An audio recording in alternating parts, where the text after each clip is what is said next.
son los héroes del silencio.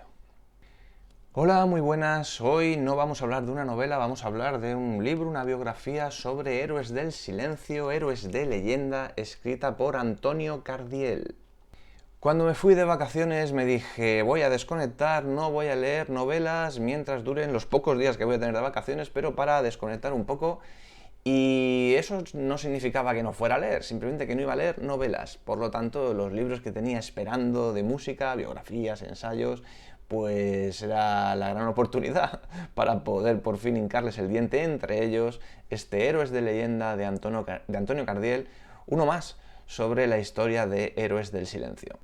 No es el primer libro que leo sobre la historia de Héroes del Silencio. Este tiene la particularidad, por eso me llamó la atención, de que lo había escrito una persona muy cercana a ellos, al núcleo, Antonio Cardiel, que es el hermano de Joaquín Cardiel, y además coincidía su lanzamiento con un documental que apadrinó, produjo Netflix, de 2 horas sobre la banda que, bueno, no sé si aportaba muchas cosas nuevas, fue un gusto verlo, para los no muy fans, pues seguro que les llenó mucho, para los que somos bastante más fans y conocemos muchas más cosas, pues no aportó nada nuevo, aunque estaba muy bien hecho, y era de esperar, aunque son proyectos en principio paralelos, el documental y la novela, aunque coincidieran en su lanzamiento, en las fechas, era de esperar que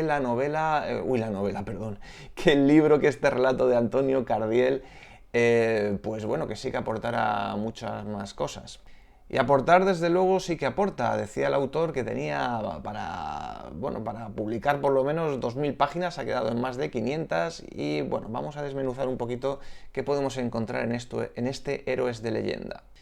Lo primero que llama la atención, y no para bien, es que uno de los héroes, concretamente el cantante, vocalista y líder natural Enrique Bunbury, pues no participa, se desmarcó a última hora, por lo visto, según cuenta el propio autor de este proyecto, mientras que los demás, Juan Valdivia, el guitarra solista, Joaquín Cardiel, el bajista, como hemos dicho, y Pedro Andreu, el batería, sí que participaron, mantuvieron unas cuantas entrevistas en profundidad con el autor, que les preguntó y repreguntó sobre un montón de cosas, detalles, para contar con material fresco y contado de primera mano, más allá de los propios recuerdos y vivencias que sin duda tiene Antonio Cardiel por ser hermano y por haber estado, hermano de Joaquín Cardiel, y haber estado muy cerca de las vivencias y las experiencias de ellos y haber compartido un montón de cosas.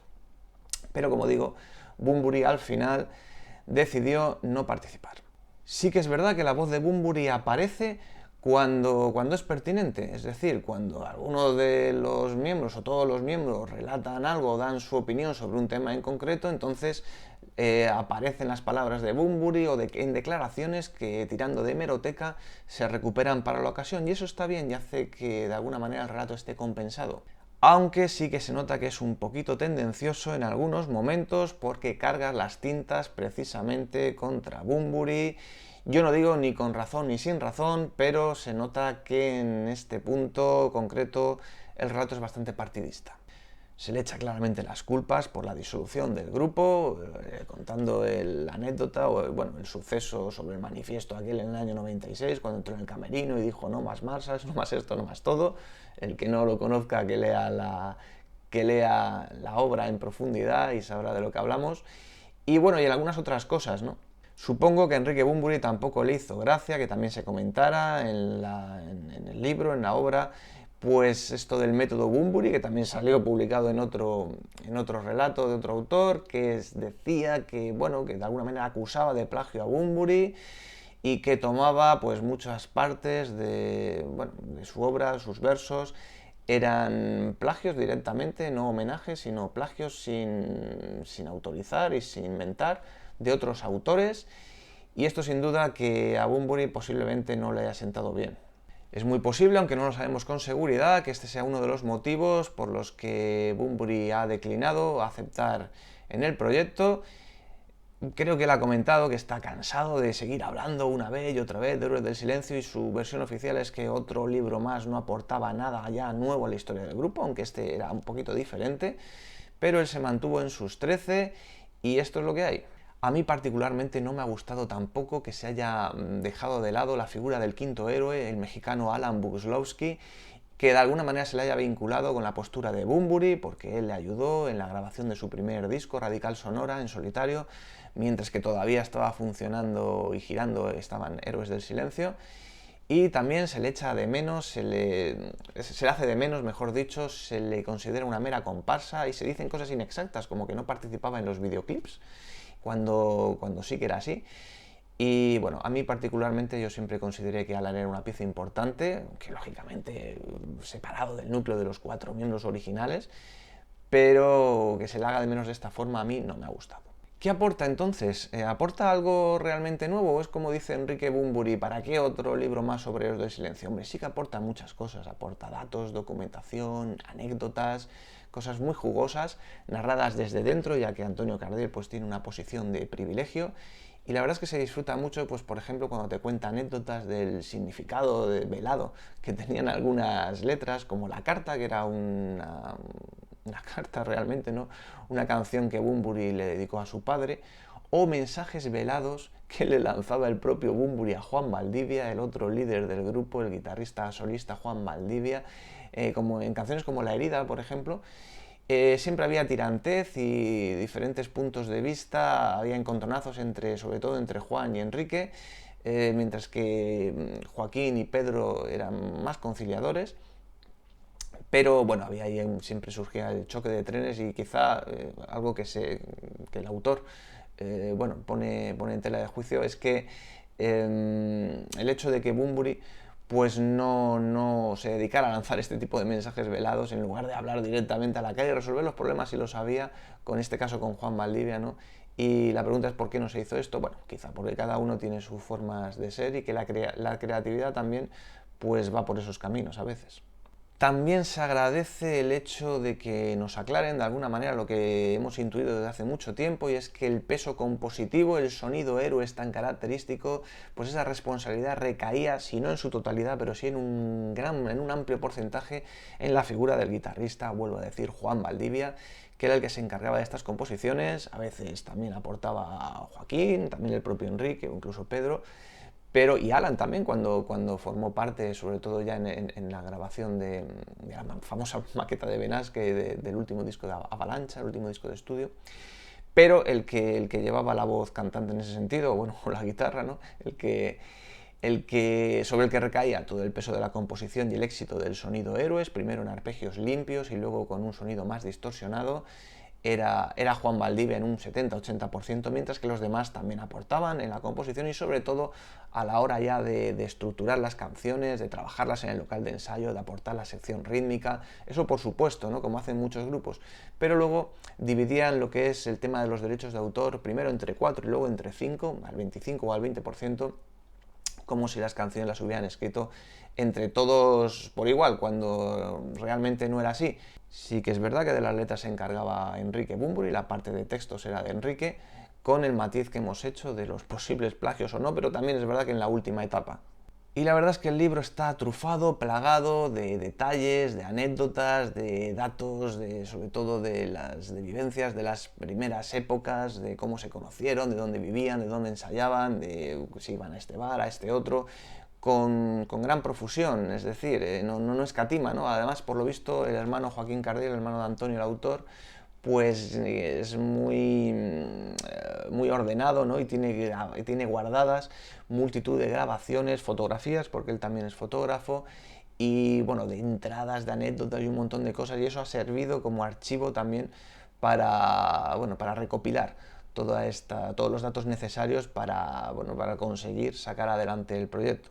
Y sobre todo en lo que más se centra es en las giras, en las distintas giras que hicieron, con especial interés y atención a las giras en Alemania y en Europa, porque aquello es un relato bastante desconocido de la parte de Héroes, como cuando ya eran número 1 aquí en España y triunfaban, decidieron, sin el apoyo ni siquiera de su manager ni de la discográfica, coger una furgoneta, echarse la manta a la cabeza y empezar a girar por Europa y por Alemania como si fueran un grupo que empieza, para tener esa vivencia, esa experiencia otra vez de nuevo y hacerlo cantando en español.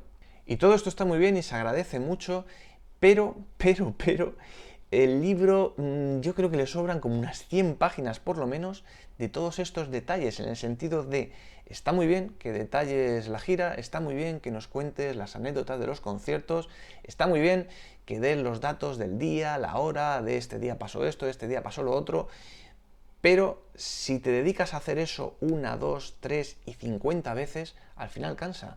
Y dar tanto detalle intrascendente en conciertos que no fueron a ningún lado, pues como digo, es relleno y puro relleno. Decía el autor que tenía 2000 páginas, claro, pues así puedes hacer 10.000 páginas también.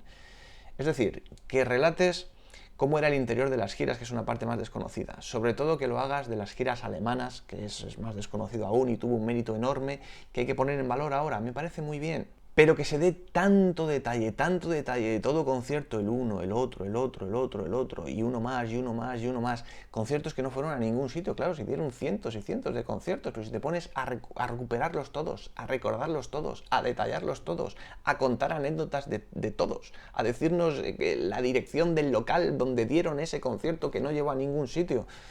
No, esa no es la manera de condensar o de recapitular. A mí eso... Esta es una sensación muy personal, pero se me ha hecho esa parte muy pesada, aunque se disfruta, porque la verdad es que cuando te gusta el tema, como es el caso, se disfruta igualmente.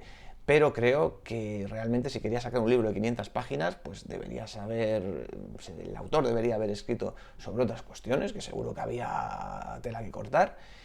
Y ya digo, hay que saber resumir, hay que saber documentarse, hay que saber recapitular.